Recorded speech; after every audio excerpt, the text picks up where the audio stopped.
Hello there guys, Timid here, and I'm making a, well, I'm going to say quick, but it probably is not going to be too quick, YouTube video about the new endgame expansion coming out in March for BF3 3. Now, I've done some background research into things that a lot of people probably already know, but I'm just going to be doing this just to give my opinion and ask yours.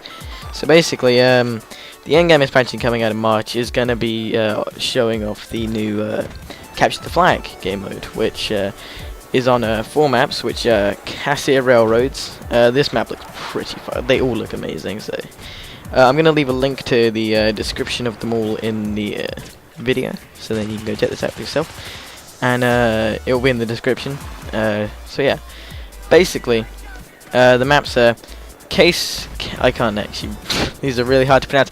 I think it's Kesar Railroads, Nabandan Flats, Operation Riverside, and Sabalan Pipeline.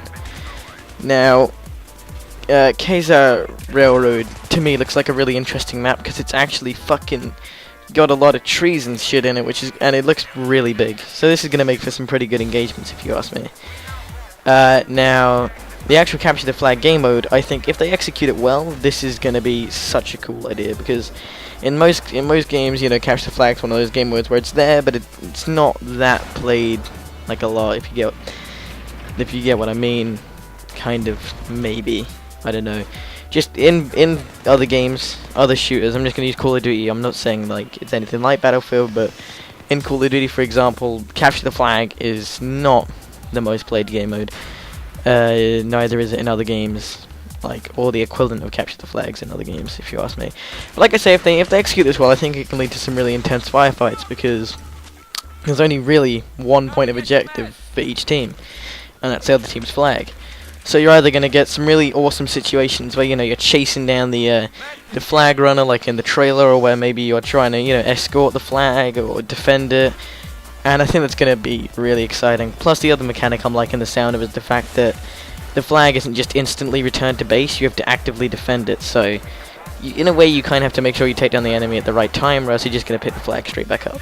Now, there are a few things I'm not agreeing with so much with the DLC, and that's that heavy vehicles are allowed to take the flag. And for me, this is bad just because I wasn't too keen on tanks and stuff in Battlefield. I think in a way they kind of ruined it because, they made infantry fights just feel really unfair.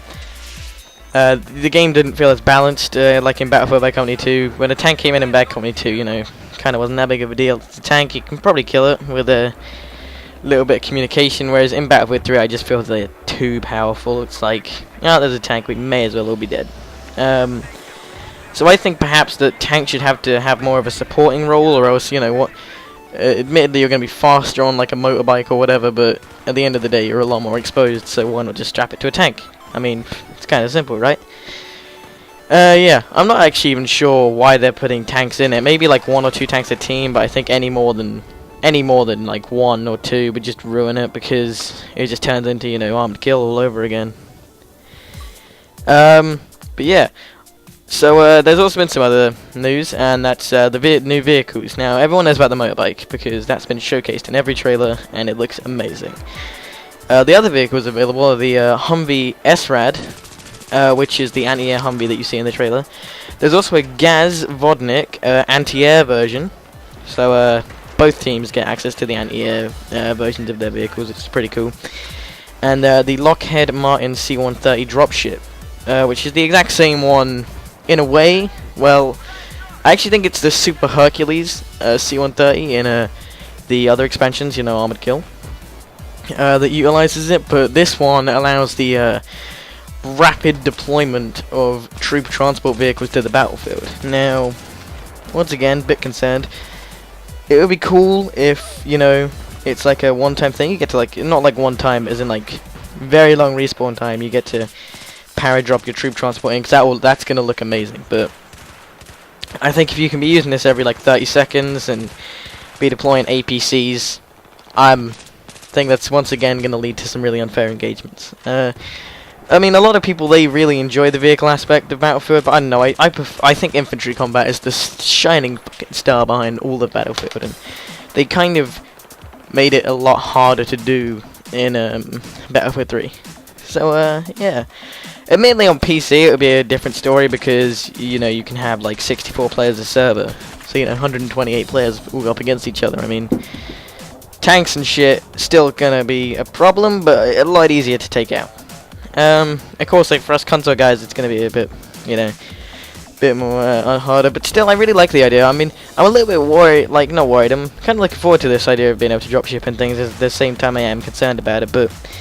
I'm also thinking maybe now it'd be cool if they maybe let you, like, I don't know, have some sort of control over the C-130 dropship, because that'd be awesome. That'd be really awesome.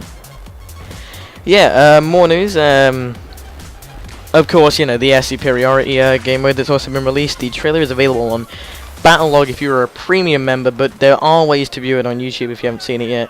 I'd imagine I'll leave a link in the description if I can find the one that I've seen.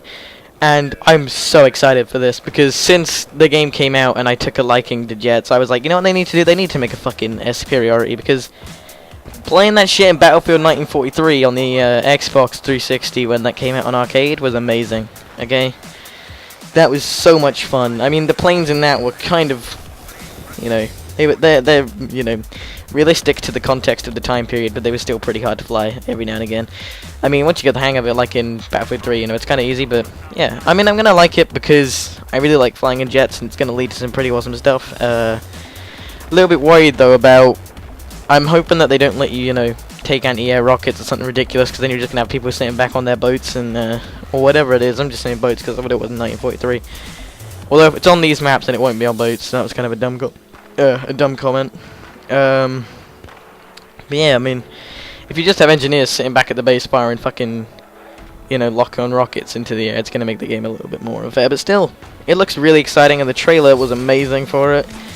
It looks like in what they show you, the blades of the wind farms seem to play a pretty awesome part in it all, and the fact that you can be going along through these wind farms, just dodging, using them to basically evade attackers and their rockets if you get your timing right. I think that's going to add a large element of skill to the game, and I'm just cannot wait. And then that brings us all back to endgame. I want to know what you guys think of it. What you think of the idea of heavy vehicles, the maps, and the vehicles. I just want to know about your opinions and everything, because I'm really looking forward to this. I mean, I'm about as looking forward to this as I was for Aftermath, and that is saying something, because in my opinion that is the best DLC out there. So yeah, hopefully it doesn't end up like Close Quarters, because you know, that was the guns in that were good, the maps were and gun game, well, I just kind of got it annoying. It felt more like a novelty item if you ask me, but still, once again, it's all open to debate. Feel free to do that in the comments section below. I'm not going to force you to, you know, like, comment, rate, or subscribe, but if you could, that'd be amazing. And just remember, for every sub that you give me, I will, shit. I should have really came up with something cool. But anyway, yeah, this is how awesome my videos are. I have like a whole page of fucking information, but I'm just like, I can't even think of a little ending thing. Every time you subscribe, a dog is born. But if you hate dogs, then it's not a dog, it's a baby. And if you hate babies, what the fuck is... Actually, no, a lot of people do hate babies. That's kind of weird. Like, not like to hate... Oh, God, I don't even know what the fuck I'm on about. Fuck it, just, yeah, do whatever you want. Hit that like button, or dislike, either way. It lets me know what you guys like and shit, so yeah. This is, of course, Endgame, coming out on the PlayStation 3 first, in 5th of March for premium members. Xbox and PC members on premium get it on the 12th of March. And then for us non-premium players, PlayStation 3 get it on the 19th of March, and Xbox and PC get it on the 26th of March. This has been the Timid Ninja, and I'm probably gonna go fucking watch some more trailers for this shit. I'll see you later. Have a good day.